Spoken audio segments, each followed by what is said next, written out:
Hello, my name is Michael Byron Smith. I'm the author of The Power of Dadhood, How to Become the Father Your Child Needs. I'm also the author of this blog. It's called Helping Fathers to Be Dads. And I'm doing a video blog this time because February 5th is World Read Aloud Day. And I'm going to read aloud today two things I have written. One being an article I wrote last month, which talks about reading aloud to your child, which I think is very appropriate for today. And then I want to read you something from my book, The Power of Dadhood, and which also talks much about connecting with your child and through reading. First of all, here's the thing I wrote on my blog. It says this: have you ever found a baby or toddler that isn't fascinated when you read to them? As for myself, I have not. They love everything about it. The attention, the pictures, the voice, your voice, the magic, and the wonder of words on a page that have meaning. The characters and the stories themselves, all quite spellbinding, and together become a symphony of learning. I'm not going to quote research here. Let's use some common sense and experience. Reading, as they say, is fundamental. It's fundamental to learning and to communication.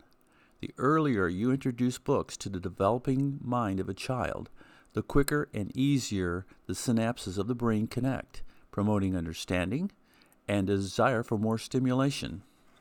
It's very important that you read to your children. It's one of the best things you can do, connect with them. It tells them that you love them. It tells them that you care.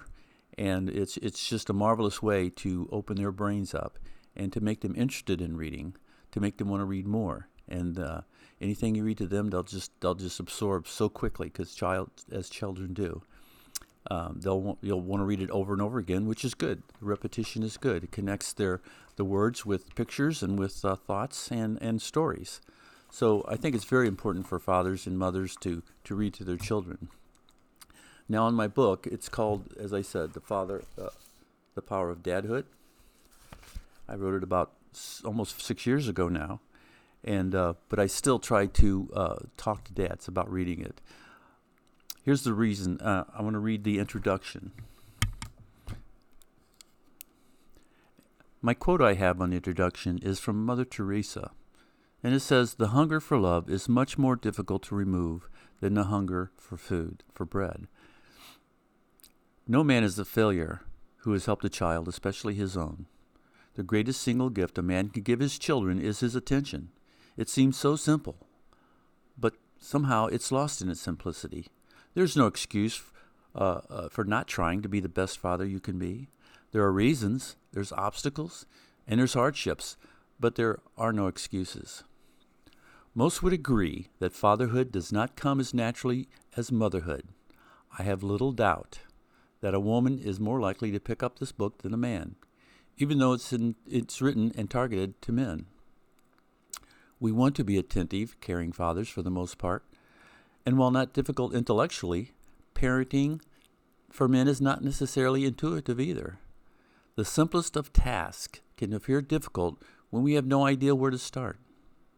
Swimming is not particularly difficult, but without some basic lessons, we could drown. We men need to help with fathering. We need to help each other with fathering, so we don't drown, and so we don't let our children drown in the process. Whereas most occupations require some education or previous experience, you are not required to be educated in parenting before you become a dad. As a lawyer, a bomber pilot, a carpenter, or a truck driver, you've had lots of training, advice, mentoring, and guidance in your field. But as a father, you may have to seek that knowledge and advice on your own.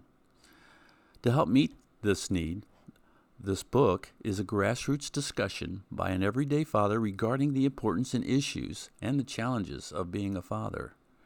My thoughts and suggestions on fatherhood may be of use to you, or you may disagree, but if you have cracked open this book, you want to be a good father, and that alone will make you one of the best fathers on earth. Stimulating thought and discussion about being a better father can only help us and our children. Incompetent fathering and subsequently its dire consequences must be exposed and resolved. I learned so much from my father. I learned from him that I need an education. I learned that people would judge me by my actions and react to me according to my attitude. I learned the importance of reliability and trust. These things I learned from him because he demonstrated how difficult it is to live life without them. Unfortunately, I also saw how dependence on alcohol and drugs could steal my father's charm and waste his intelligence. Yes, I learned quite a bit from my father about life, but what I didn't learn was difficult to pick up on my own. Among those lessons missed early on were simple skills and pleasures of standing up straight, of manners, confidence, physical competition, a love of reading, and being comfortable in my own skin. Yes, my dad graduated from the School of Hard Knocks, but it's not exactly the Ivy League of childhood mentoring. It's too easy to get accepted into, and his school lacks standards for graduation. I appreciate the fact that I could talk to you today about reading to children, and particularly about fathers and how their relationship is with children. I hope that you can spend some time with your child today and maybe read aloud to them and make that a habit. It's certainly the best thing you can do to help a child. With that, I appreciate the time and thank you for listening. Thank you.